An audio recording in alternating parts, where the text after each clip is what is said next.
The chamber was quiet the way a graveyard is quiet, not peaceful, just empty of anything alive enough to make noise.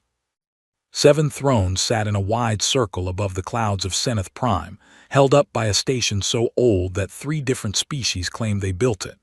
The lights inside were soft gold, the kind that made everyone look important and wise, even when they were neither. The Galactic Accord Council had been meeting in this chamber for over 400 years. They had ended wars here. Started a few too, though they never called it that. They called it correction. They called it necessary action. They called it restoring order to the stars. Today they called it justice. Ambassador Drain of the Sulking spoke first, as he always did. He was tall, pale blue, with 6 fingers on each hand, and a voice that sounded like 2 people talking at the same time. He stood at the center of the circle and read from a long list, each item spoken clearly, each one meant to sound like proof. Humanity, he said, had violated 11 interstellar trade agreements. Humanity had refused 3 separate requests to submit to the Council's bioscan program, which tracked population data across the galaxy. Humanity had established colonies on 4 worlds that sat inside protected space, systems the Council had marked off-limits, dead worlds with no life, but still, the rule was the rule. And humanity had, on no fewer than 6 recorded occasions, told Council representatives to leave their space and not come back. And they had never apologized, not once. The other ambassadors listened. Some nodded. The Dravathi ambassador clicked his hard outer shell in a way that meant agreement. The Fenori pair, 2 small creatures who shared a single vote and always sat so close they looked like one, bobbed their heads together. The Tharak representative, huge and gray and old as stone, simply stared forward with the expression of someone who had already made up their mind before walking through the door. Only Admiral Ketra of the Voreth was still. He sat with his 4 arms folded, his 4 eyes moving slowly around the room. He was the only military mind on the Council. Everyone else was a diplomat or a politician. He was neither. He was a person who had spent 60 years studying how wars were won and lost, and right now, watching his colleagues nod and click and agree, he felt something cold moving through his chest. The vote was fast, 6 in favor, 1 against. Ketra's hand stayed down. Drain looked at him with something between pity and annoyance. "Your objection, Admiral." Ketra was quiet for a moment. Then he said, slowly and clearly, "You have never seen them truly angry." Nobody answered that. Nobody thought it needed an answer. The declaration was written, sealed, and sent. It went out on every frequency, in every language used across the known galaxy, including all 7 of humanity's main dialects. It reached every human ship, every colony, every deep space station, every lonely little outpost sitting at the edge of explored space. The message was simple, though the wording was long. It said that humanity was in violation of Council law. It said that humanity had been given chances to correct this and had refused. It said that, as of the moment of transmission, the Galactic Accord Council had formally declared a state of war between the Council and the human species. It gave humanity 72 hours to lay down its weapons, recall its military vessels, and submit to Council authority. It also said, near the end, in smaller text that was still clearly meant to be read, that humanity's continued refusal to cooperate had been noted as a sign of primitive political development, and that the Council hoped this action would help human civilization mature into a responsible member of galactic society. That last part was not necessary. Someone had added it anyway. The Council adjourned. There was no celebration, but there was satisfaction, the kind that comes from finally doing something you had been putting off for too long.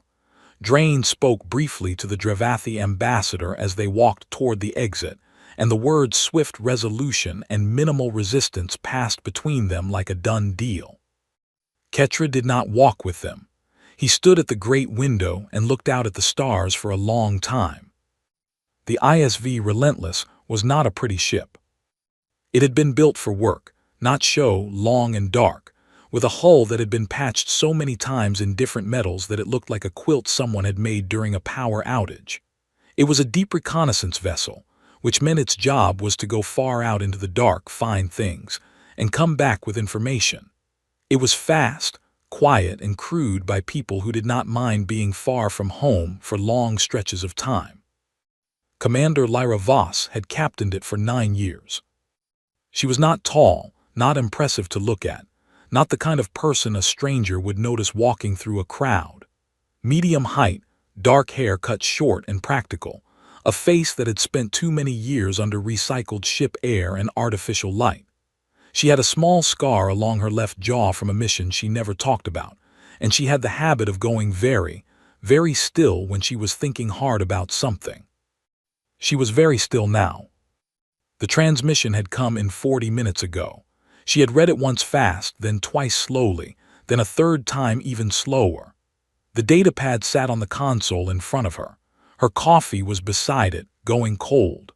The bridge was empty except for her and the soft hum of the ship's systems and the quiet voice of Myra, the ship's AI, who had been waiting patiently without saying a word. The stars outside the viewport moved slowly as the Relentless drifted on its patrol route. A long, quiet stretch of nothing in every direction, just the dark and the light of distant suns. Lyra read the last line of the transmission one more time, the one about primitive political development, the one about helping humanity mature. She set the datapad down. She thought about the 6 wars she had served in before this one. 3 of them were wars the history books remembered. 3 of them were the kind that never got official names because the people who authorized them didn't want the paperwork. She thought about the people she had served with, most of them still alive, some of them not. She thought about the colonies, the real ones, the ones she had been to, small and hard and full of people who had gone out to the edge of explored space with nothing but tools and hope, and the stubborn human belief that it was worth trying. She thought about what it meant for someone to look at all of that and call it primitive. She was quiet for a long time. Myra's voice came gently through the bridge speakers, calm, patient, a voice designed to be easy to hear without being startling. "Your orders, Commander." The ship drifted. The stars moved slowly past the viewport. Somewhere, 6 ambassadors were already planning what to do with a humanity that rolled over and gave up. Lyra reached out and picked up her coffee. She took one sip, even though it was cold, because she had learned a long time ago not to waste things. Then she set it back down, and the corner of her mouth moved just a small thing, just barely, the kind of expression that someone else might miss if they were not paying close attention. But Myra was always paying attention. Finally, Lyra said. The word came out quietly, no anger in it, no fear, no excitement even, just a kind of deep, settled calm, the calm of someone who had been waiting a long time for something to become simple, and it had finally become simple. She reached forward and opened a channel to the crew. "All hands," she said, "this is the commander. We have received a transmission from the Galactic Accord Council. I am sending it to your personal terminals now. Read it, then get some sleep. We have a long road ahead and I want everyone sharp." She paused just for a second. "We're going to be fine," she added, "trust me." She closed the channel and started working. The Relentless moved quietly through the dark, and the 72-hour clock began. The council expected noise.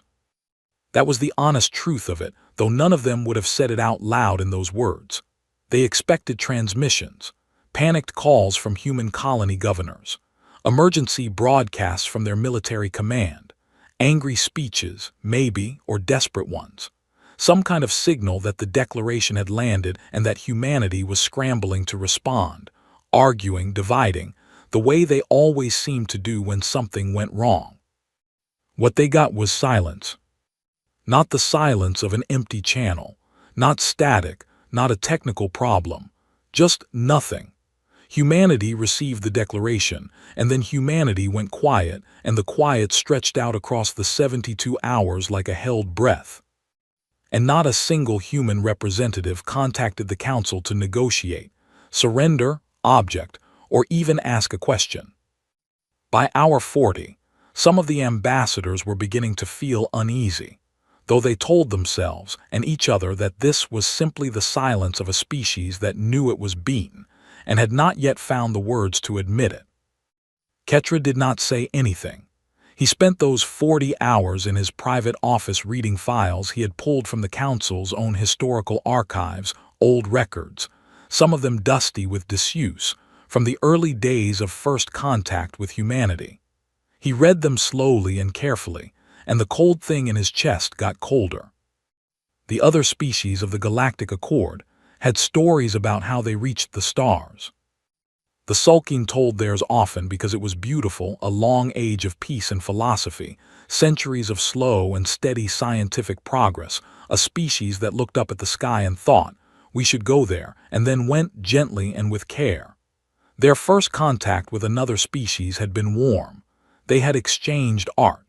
They had exchanged music. They had built a friendship that lasted to this day. The Voreth story was harder. There had been a long war on their homeworld, a bad one, and when it ended, the surviving nations had agreed that going to space together was better than dying apart. It was a story about choosing peace after pain. Ketra had grown up proud of that story. The Dravathi had been guided. An older species, now gone, had found them early and helped them reach the stars with a gentle hand, leaving behind technology and maps and knowledge. It was, by all accounts, a gift. Every species in the Accord had something like this: a hand extended, a door opened, a moment where the galaxy said, "You are not alone," and the species in question stepped through into something larger. Humanity had none of that. Humanity climbed out of its cradle world alone, with nobody watching and nobody helping, on a planet that had been actively trying to kill them for the entirety of their existence. Their world had predators larger and stronger than they were. It had diseases that changed faster than medicine could catch them. It had ice ages, droughts, floods, and geological events that wiped out whole populations and left the survivors to start over. And layered on top of all of that, humanity fought itself, long, terrible wars, over land and resources and beliefs, and sometimes just because the group on the other side of the river was different, and that felt like a reason. They nearly went extinct 6 times before they built their first spaceship. 6 times. Ketra had checked the number twice because he hadn't believed it. And somehow, every time they came back. They did not come back because something saved them.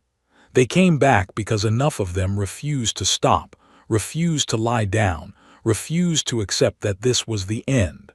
They were, by any scientific measure, not the strongest creatures on their world, not the fastest, not the most physically powerful. What they had was the ability to think their way through problems, to work together in groups, to pass knowledge down through generations, and to hold onto the will to survive long after it would have made logical sense to let go. They reached space carrying all of that with them. All of it. The wars and the plagues and the near extinctions and the memories of what it cost to still be standing. They brought it into the stars the same way a person who survived a very bad winter brings their coat even when the weather seems warm. They never stopped being the species that survived 6 extinctions. The Council had looked at humanity and seen a young, aggressive, rule-breaking civilization that needed to be managed. Ketra looked at the same history and saw something that made him want to go back into that chamber and overturn every throne in it. By the time the 72 hours ended with no response, the Council voted quickly, and with slightly less certainty than before, though nobody admitted that, to move forward with the first military action. The Voreth Vanguard fleet was chosen. 300 ships, the most decorated armada in the Accord. Their commander, Fleet Master Joreth, was experienced and capable, and he accepted the assignment with the calm confidence of someone who had won every battle he had ever fought. His target was Harrow's Edge, a human colony on the outer frontier. medium-sized, lightly defended by last intelligence report, situated in a system with no strategic backup. The plan was simple: arrive, demonstrate force, demand the colony's surrender, and establish it as a sign to the rest of human space that the Council's declaration was not empty words. Joreth was not worried. He had fought harder opponents for lesser reasons. What nobody on the Council had noticed, because they were not looking, and because they did not think it mattered, was what humanity had been doing during those 72 hours of silence. They had not been panicking. They had not been arguing. They had not been calling emergency meetings or trying to find diplomatic back channels or drafting apology letters. They had been working. On the ISV Relentless, Lyra had spent the entire 72 hours on very little sleep and a great deal of coffee, sending and receiving short, encrypted messages that went out to destinations across human space. She did not send orders. She sent a request. One clear, simple request, and she signed it with her name and her rank and nothing else. The response came back within hours. From old veterans who had been sitting in retirement on colony worlds. From young pilots fresh out of training who had heard the transmission and were already walking toward their ships. From engineers and doctors and scientists who also happened to know how to fight. From merchant captains who redirected their routes without being asked.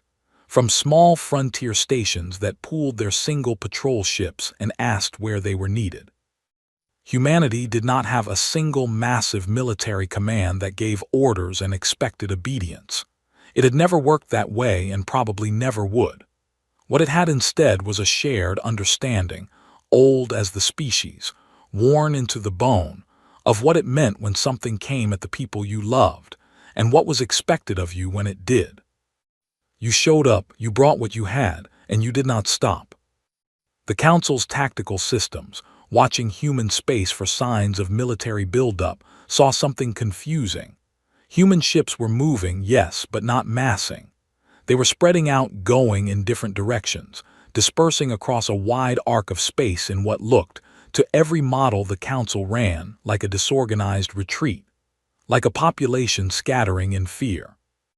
In the Voreth Tactical Center, the analysts labeled it uncoordinated withdrawal under pressure of declaration, and logged it as a sign of low morale. Ketra saw the same data and did not log it as anything. He stared at the screen for a long time, watching the scattered pattern of moving ships, and thought about an old word he had read in a human file during those 40 hours of research. The word was hunting. When the Voreth Vanguard fleet prepared to jump to Harrow's Edge, Ketra quietly filed a request to be informed of the result the moment contact was made. He did not file it with confidence. He filed it the way you check a lock you are almost sure you remembered to close, because the cost of being wrong is too high not to check. The jump was made. 300 ships crossed the dark between stars. Ketra waited. The stars outside his window looked the same as always. Cold and far away and completely indifferent to what was about to happen. He pressed 4 hands together, a Voreth habit, done when one was trying to be patient, and he waited. The silence from Harrow's Edge was different from the silence of the last 72 hours. This silence had weight. The Voreth Vanguard fleet dropped out of faster-than-light travel in perfect formation. 300 ships, arranged the way Fleet Master Joreth always arranged them, a wide forward wedge, support vessels in the middle, heavy guns along the outer edges. Clean, professional, the kind of formation that had won battles across 6 different systems and 2 different wars. Joreth stood on the bridge of his flagship, the Voreth Eternal, and looked at the view screen as the star system of Harrow's Edge resolved into focus. He had expected a colony. Domes, maybe, power signatures, defense platforms of some kind, old ones probably, given the last intelligence report, some panicked hails asking for terms. The system was quiet. He leaned forward in his command chair. "Scan the 3rd planet," he said. His scan officer was already working. The silence that followed lasted about 15 seconds, which was long enough for Jorath to feel the first small thread of something he did not want to name. "Sir," the officer said slowly, "the planet is reading cold. No power output, no atmospheric processors running, no population signals. Life signs? None." Jorath stood up and walked to the scan console himself. He looked at the data. The colony world of Harrow's Edge, home to 300,000 people according to the last council census, was empty. Not bombed, not destroyed. Just empty the way a house is empty when the family has packed its things and left. The structures were still standing. The roads were still there. The landing pads were intact. There was no one home. In the center of the colony, where the main settlement sat, one signal was transmitting. A single beacon, broadcasting on all frequencies, in clean Voreth dialect, so there would be no confusion about who the message was for. Jorath listened to it once. "You aimed at the wrong target. ISV relentless." He did not understand what that meant, not yet, but something in the back of his mind, the part that had survived 60 years of warfare through instinct as much as training, told him to order the fleet to raise shields. He gave that order. He gave it 3 seconds too late. The attack did not come from one direction. That was the first thing the post-battle analysts would note later when they tried to piece together what had happened.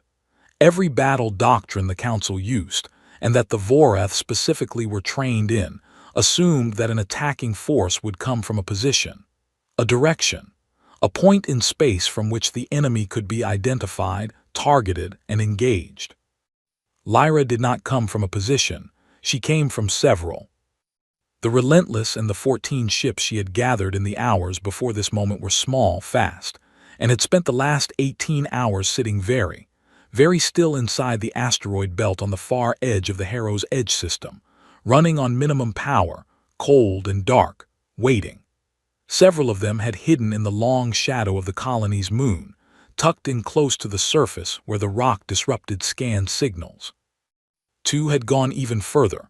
They had powered down entirely and drifted, running on emergency life support, silent as dead metal. They were not trying to destroy the Vanguard fleet. 300 ships against 15, that math did not work. They were not fighting the ships at all. Lyra's targets were the fleet's communication relays, the 4 automated buoys the Vanguard had deployed on arrival to maintain contact with Council space. She hit them in the first 30 seconds, all 4, with precision strikes that took out every relay before a single distress signal could be sent. Then she hit the fleet's resupply vessel, a large slow ship sitting at the back of the formation. She did not destroy it. She disabled it, a series of focused shots to its engine array and fuel lines that left the ship floating and intact but completely unable to move or provide fuel to the warships that needed it. Then she hit the flagship sensor array. The Voreth Eternal was suddenly flying blind. Jorath was shouting orders. His bridge crew was working fast, trying to identify targets that kept moving, that split apart and came from different angles, that fired and then went dark before the return shot could track them. The Vanguard was 300 ships trying to fight an enemy that would not hold still and would not stand in one place, and it was like trying to grab smoke. The battle lasted 40 minutes. In those 40 minutes, the Vanguard lost 11 ships, not to destruction, but to disabling hits that took out engines or weapons or power systems. 22 more took damage. The Relentless and her group lost 1 ship, a small frigate whose pilot had pushed too close too fast, and 3 others took light damage. Then the message came. Not on any official frequency. On a personal channel, encrypted to Fleet Master Jorath's private command code, which meant the sender had somehow gotten access to that code, which was itself a message of its own kind. Fleet Master Jorath, you have lost your communications, your fuel supply, and your ability to see clearly. You can continue this engagement and we will take more ships apart piece by piece until you have nothing left. Or you can leave, go back to Council space and tell them what happened here. I would prefer you choose the second option. There has been enough damage for one day. Voss. Joreth read it twice. He was not a man who gave up easily. He had fought worse odds than this and won. But he had never fought an enemy who had read the battle so completely before it started, who had removed his ability to call for help, to resupply, and to see, before the first shot was even fired. He had never fought someone who offered him the chance to leave, not out of mercy, but because destroying him was not the point. He ordered the retreat. 300 ships folded back into FTL and disappeared from Harrow's Edge, leaving behind the silence they had arrived in, and one disabled resupply vessel, and 4 dead communication buoys.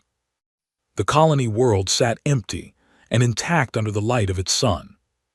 When the Vanguard fleet's emergency signal reached Council space through a backup relay they had not known about, the Council chamber convened within the hour. Joreth's report was short and honest, because he was a soldier and soldiers who lie in their reports get other soldiers killed. He said what happened, all of it. He did not make it sound better than it was. The chamber was very quiet when he finished. Ambassador Drain spoke first. 300 ships, he said, very carefully as if he was not sure the words were right. 300 ships, Joreth confirmed. Against 15. Against 15, Ambassador, yes. Another long silence. The Dravathi representative's shell clicked rapidly, a sound that, in their language, meant something between this should not be possible, and I am reassessing several things I believe to be true. The Fenori pair looked at each other and said nothing. The Tharak representative's stone-gray face did not change, but his massive hands pressed flat on his armrest in a way that suggested he was holding himself still deliberately. Drain said after a while, "They knew we were coming." "They knew we were coming," Joreth agreed. "They evacuated the colony before we arrived. Every civilian, 300,000 people, moved without any Council intelligence service detecting it. They left a message for us in our own dialect, telling us we had aimed at the wrong target." "Which means they chose that target," Ketra said from his seat quietly. Everyone looked at him. "They chose to let us come to Harrow's Edge," he said. "They chose that system. They evacuated it, set the ambush, let us walk into it, hurt us enough to send a message, and then let us leave. They did not try to destroy the fleet." He paused. "They were not trying to win that engagement. They were trying to teach us something." The chamber was quiet again. Drain said, with the stiffness of a man who has decided that the right answer is to apply more force to a problem, "Then we teach them something in return. We call the full accord Armada." The vote was 5 in favor. Ketra abstained. He did not argue, did not object, did not make a speech. He simply did not raise his hand. After the session ended, he went back to his office and sat alone for a long time. Then he opened a private channel and began composing a message, not to the Council, not to any military command. He addressed it to Commander Lyra Voss, ISV Relentless. He did not know if she would answer. He did not know if reaching out to her was the right move or a futile one. But he was old, and he had seen enough wars to know that the best time to talk was before things became impossible to stop, and he was beginning to feel, in the deep cold place in his chest that had not warmed since the day of the declaration, that impossible was getting close. He wrote one sentence. Then he waited. Back on Harrow's Edge, Lyra stood in the empty main settlement and looked at the quiet streets. The lights were off. The doors were closed. Children's toys sat in yards exactly where they had been left the day the evacuation order came through. A mug still sat on a porch railing, left behind in the hurry to go. Someone's home, someone's ordinary life interrupted. She looked at it for a long time. Then she walked back to her shuttle, and she got to work. 4,000 ships was a number that was supposed to end arguments. The Galactic Accord Armada had not been fully assembled in over 100 years. It was not kept in one place. No station could hold it, no single system could supply it, so it existed mostly as a list of commitments, a promise each member species made when they signed the accord. That if the full armada was ever called, they would send what they had pledged.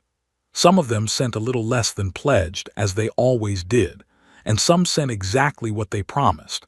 And when it was all added together and arranged in the wide, empty space at the edge of human frontier, it was the largest fleet the current generation of any species had ever seen in one place. 16 species, 4,000 ships, weapons that ranged from old but reliable to experimental and untested. It stretched across the void like a city made of metal and engines, and when its combined sensor arrays pointed at human space, it could see very far indeed. The Council was, for the first time since the Declaration, comfortable again. Fleet General Ashari of the Sulking took command of the Armada. She was a careful, thorough officer who had planned this kind of operation before: large-scale, multi-species coordination, the kind of campaign where the main challenge was not defeating the enemy but keeping 4,000 ships from getting in each other's way. She drew up a plan.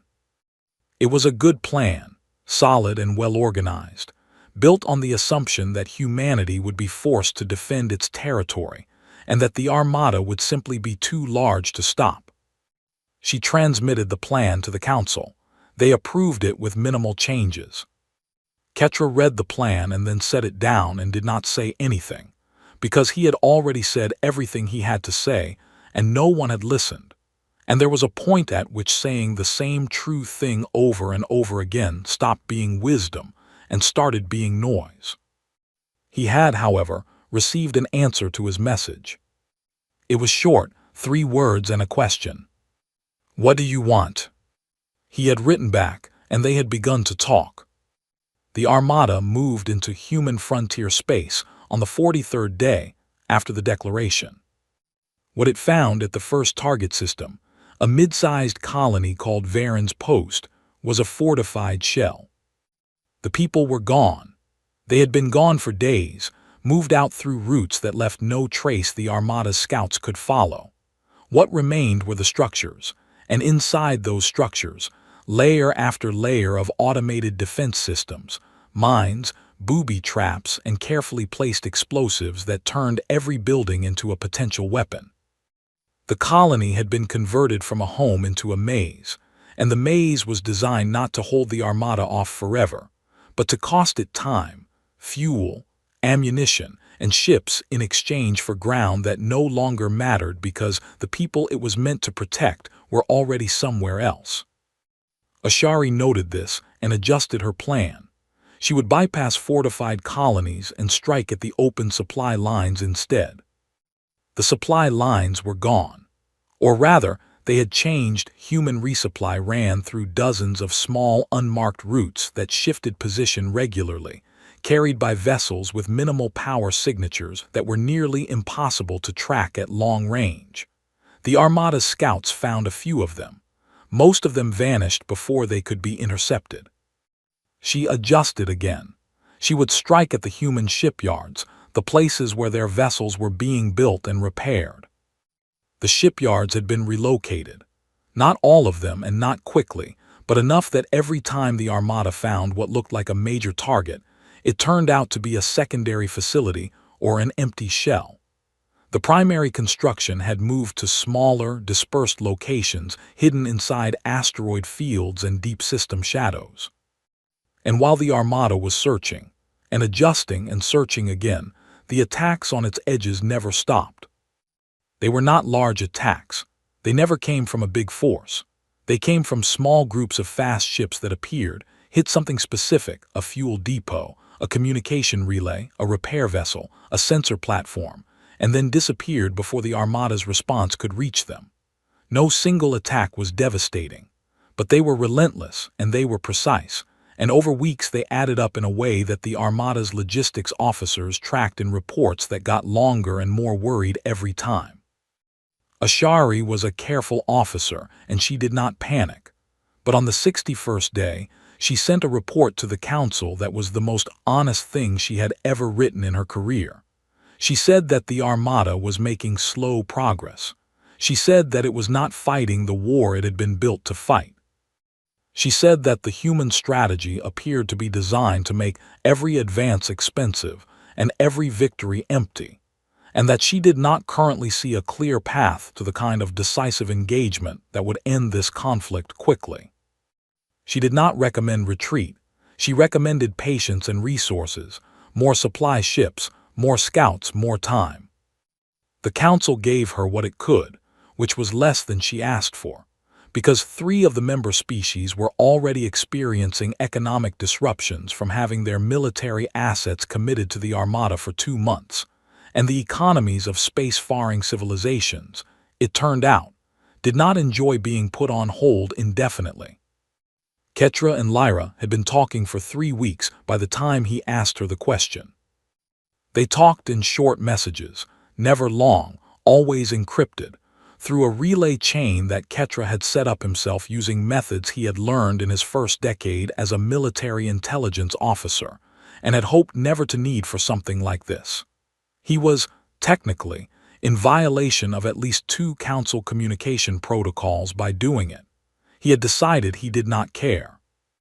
He had told her things, honest things about the council, about the Armada, about the state of the war as he saw it.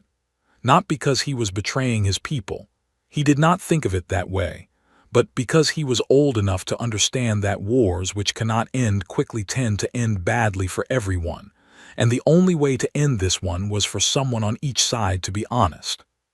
She had told him things too, not military details. He had not asked for those and she would not have given them, but things about humanity, about why they were fighting this way instead of massing for a direct engagement, about what they wanted, or more accurately, what they did not want. They did not want territory. They did not want council resources or council technology or any piece of what the council had. They were not fighting to conquer. They were not fighting out of anger, even though they had plenty of reason for it. They were fighting because someone had pointed a fleet at the people they loved, and the only response that made sense was to make that too expensive to continue. On the 65th day, Ketra wrote her the question he had been building toward for 3 weeks. What would it take, he asked, for your people to stop? The answer came back in 4 words. We want to be left alone. He read it several times. It was simple. It was almost too simple. He thought about the 11 trade violations, the bioscan refusals, the colonies in protected space. He thought about the 6 recorded incidents of telling council representatives to leave. He thought about all of it laid out in Drain's long list, and he thought about those 4 words, and slowly a picture assembled itself in his mind. Humanity had not been building toward this war. Humanity had been trying, in ways that were admittedly blunt and often rude, to stay out of the council's business. Every violation on that list was an act of refusal, not aggression. Every incident was a door being closed, not a fist being raised. The council had taken those closed doors as disrespect, as primitive behavior, as a problem to be corrected. Humanity had taken the council's correction as a threat to the people they loved. And when someone threatened the people they loved, 4,000 years of hard survival instinct did not ask about diplomatic protocol. Ketra sat with this for a long time, then he wrote back. I think that can be arranged, but I will need time, and I will need the war to not get worse while I work on it. Her answer came back in under an hour. Then let's talk about what that looks like. It was on the 78th day that the human engineers project became ready. Lyra had not called it a weapon. Myra had pointed out that technically it was not a weapon, which was true. It was a blockade system, a series of automated mines, relay stations, and communication disruptors that, once deployed in the right configuration, could effectively seal the Kessel Corridor, the single most important transit route between the Armada's current position and the interior of Council space. If the corridor was sealed, the armada could not be resupplied. It could not retreat cleanly. It could not receive reinforcements. It would be bottled, intact, alive, not destroyed, but completely unable to move forward or backward without fighting through the blockade at enormous cost. It took 47 human ships to deploy it. It was done over the course of 6 hours, in 3 shifts, without a single Council sensor platform detecting it, because the human engineers had spent 2 weeks making sure every piece of the system ran cold until the moment it was activated. Lyra activated it on the 79th day. She did not announce it. She did not send a message to the Council or to Ashari or to anyone. She simply turned it on and waited for the Armada's scouts to find it. They found it in about 4 hours. Ashari's report to the Council that evening was shorter than her previous ones. It had only 2 sentences that mattered. "We are blocked. I am requesting new orders." In the Council chamber, someone suggested calling Lyra's move a bluff. Ketra said quietly that in his experience humanity did not bluff. They set traps. There was a difference. He did not say this to be difficult. He said it because it was true, and because time was running out and he had a plan, but only if the Council would listen. For the first time in this entire war, the chamber went quiet in a way that meant they might actually be ready to hear something. The chamber had not been this quiet since the day of the declaration. That first quiet had been the quiet of confidence. 6 ambassadors pleased with a decision they thought was already resolved, settling back into their chairs with the comfortable belief that the hard part was behind them. This quiet was different. This was the quiet of people looking at a map and realizing, with slow and unwilling certainty, that every route they thought they had was no longer where they remembered it. 4 months. The war had been running for 4 months. Ketra stood at the center of the chamber, where Drain usually stood, and he spoke slowly because he wanted every word to land clearly and stay there. He told them about the Armada first. Ashari's fleet was intact, no mass casualties, no catastrophic losses, but it was stopped. The Kessel Corridor blockade was real, it was deep, and his own tactical people had spent 3 days trying to find a clean way through it and come back with nothing. Going through it by force was possible, but the cost projection was ugly enough that 2 of the Armada's species commanders had already submitted formal requests to withdraw their fleets if a resolution was not reached within 30 days. He told them about the economics next. 3 member species were in formal economic distress. The Fenori homeworld had slowed its trade output by 40% because its merchant fleet had been on military standby for 4 months.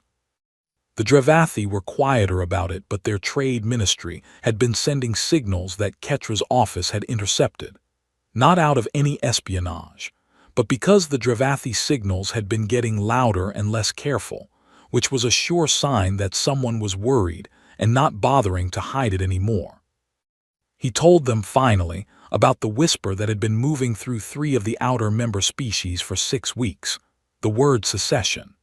Nobody had said it out loud in official sessions, but it was there, in private conversations, in closed-channel messages, in the careful silences of ambassadors who were looking at their homeworld's ledgers and starting to ask whether the Accord's war was their war. The chamber stayed quiet. Drain, to his credit, did not interrupt. He listened to all of it with his 6-fingered hands folded on his knee and his expression controlled and still. Then he said, "And you have a solution."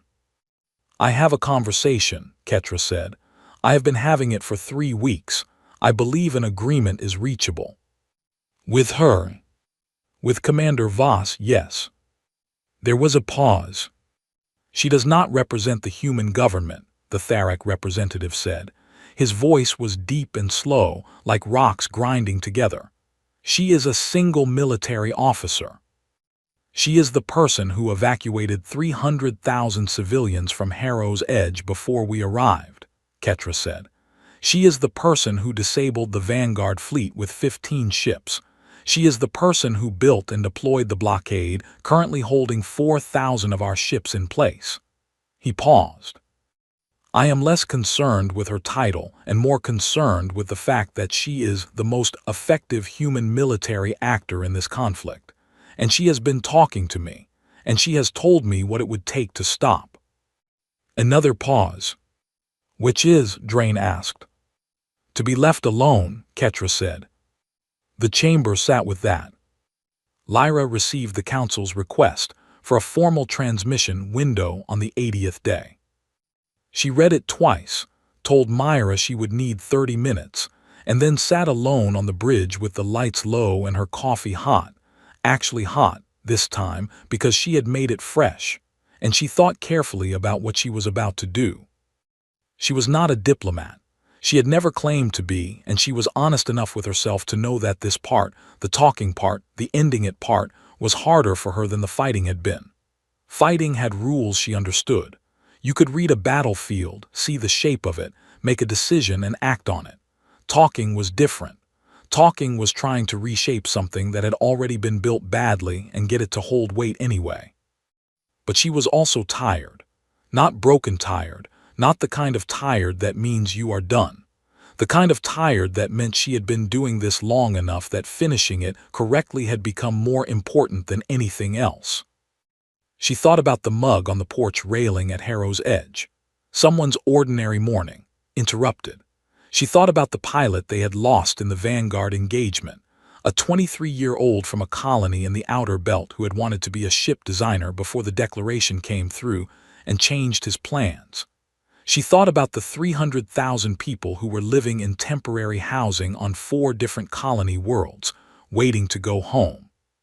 She thought about what finally had meant the night she said it. It had not meant that she was happy about this. It had not meant she had wanted a war. It had meant that the long, uncomfortable in-between was over.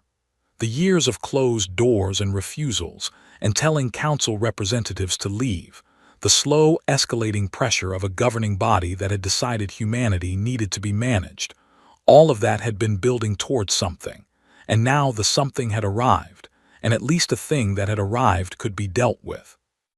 A thing that was still approaching could only be worried about. She was done worrying. She was ready to deal with it.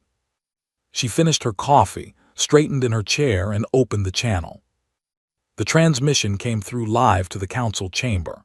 Lyra's face appeared on the main display, small screen, plain background, the kind of image that a ship's internal camera produces. Nothing staged about it. She looked exactly like what she was, someone sitting at their workstation who had things to do and was choosing to spend a portion of her time on this. She did not greet them warmly. She did not greet them coldly either. She simply said, I understand you want to talk. I will say what I have to say and then you can ask questions. Drain nodded once. She spoke for about 8 minutes. She said it plainly, in the kind of simple and direct language that left very little room to be misunderstood. Humanity would remain sovereign. Its government, its laws, its decisions about its own people and its own space, not subject to council authority, not now, not under new terms, not under modified terms. The sovereignty was the foundation, and it was not movable. The colonies humanity had established in protected space were humanity's colonies. The systems they were in were dead worlds with no native life, and the protection placed on them had been done without human input or agreement, so that protection did not apply. The bioscan mandates were refused, as they had always been refused. Humanity's population data was its own.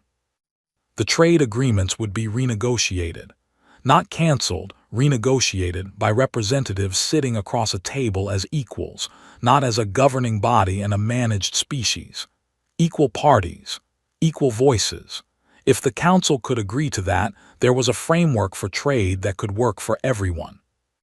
There would be no apology from humanity for any of the listed violations, because humanity did not believe it had done anything that required an apology. And going forward, the Galactic Accord Council would operate on the clear understanding that humanity was not a member civilization. It was a neighbor. Neighbors could have agreements. Neighbors could have trade. Neighbors could have communication channels and maybe, in time, a decent working relationship. But a neighbor was not subject to the rules of the household next door. And anyone who came to humanity's door with a fleet, instead of a conversation, should expect humanity to answer accordingly. She paused after that last part, just for a moment. "I want to be very clear," she said. "We did not start this. We pushed back hard when it started, and I think the last 4 months have demonstrated that we can push back harder if that becomes necessary. We are not interested in destroying the Accord. We are not interested in any of your territory or any of your resources. What happened here was expensive and painful for people on both sides, and none of it had to happen. I would prefer it does not happen again." "I think you would prefer that too." She looked directly at the camera. "I think we understand each other," she said. "Now it is your turn." The council deliberated for 2 days. It would have taken longer, but the Fenari sent a private message on the second day indicating that if a resolution was not reached by the end of the week, they would be withdrawing their fleet commitment, and that message moved the timeline noticeably. The vote, when it came, was 5 in favor of accepting Lyra's terms. 1 member, the sulking second chair representative, not Drain himself, who had retreated into a stiff silence that might have been dignity or might have been the look of a man reevaluating his career choices, voted against, and was quietly removed from his position by the sulking government within the week, because even the sulking had looked at the last 4 months and decided they were ready for this to be over. Ketra was last to vote. He sat for a moment with his hand above the confirmation panel. He thought about the words he had said in this chamber 4 months ago. You have never seen them truly angry, and about the 6 votes that had not listened. He thought about 30,000 years of Voreth history, and the war that had taught his people that going to space together was better than dying apart. He thought about a species that had survived 6 extinctions and carried all of it with them into the stars, every single scar. He pressed his hand to the panel. The confirmation registered. The agreement was sealed. The blockade powered down in sections over the following 12 hours, and the Armada withdrew in good order, and the announcement went out across all frequencies in all languages, and in temporary housing on 4 colony worlds, 300,000 people started making plans to go home. On the bridge of the ISV Relentless, Myra processed the final confirmation and let a few seconds pass before she spoke. She did not do it to be dramatic. She did it because the moment seemed like it deserved a few seconds. "It's over, Commander," she said. Lyra was already at the viewport. She had her coffee, a fresh one, hot, held in both hands, and she was looking at the stars the way she always looked at them when she was thinking, steady and quiet and very still. She thought about the word finally and what it had cost and what it had meant. She thought about the mug on the porch railing and the young pilot from the outer belt and 300,000 people going home. She thought about humanity, not as an idea, not as a symbol, but as a collection of specific people in specific places who had trusted her and shown up and done what needed doing, and were now going to go back to the ordinary lives that the Declaration had interrupted. She took a slow sip of her coffee. "No," she said simply, and her voice was quiet and level and completely certain. "It's starting." Myra processed that for a moment. "The negotiations for the trade framework begin in 3 weeks, she offered. "I know. Admiral Ketra has requested a face-to-face meeting. He says he would like to talk without encryption for once." "I know. There are also 14 new volunteer requests from ships that want a crew under your command going forward, and 2 colony governors who want to speak with you about permanent frontier defense arrangements." Lyra was quiet for a moment. Then something that was not quite a smile but was close to one moved across her face. "Tell them I will get back to them," she said. She turned from the viewport and walked to her console, and she sat down, and she got to work. Outside the ship, the stars were the same as they had always been, cold and far away and indifferent to the wars of small creatures in the dark between them. They had been there before humanity climbed out of its cradle world. They would be there long after. But humanity was out there now too, moving through the dark with all its scars and its stubbornness and its deep and total refusal to stop. Not because it was the strongest species, or the fastest, or the most powerful. Because it was the one that, when everything came at it, looked up at the stars and said finally, and meant it. End of story.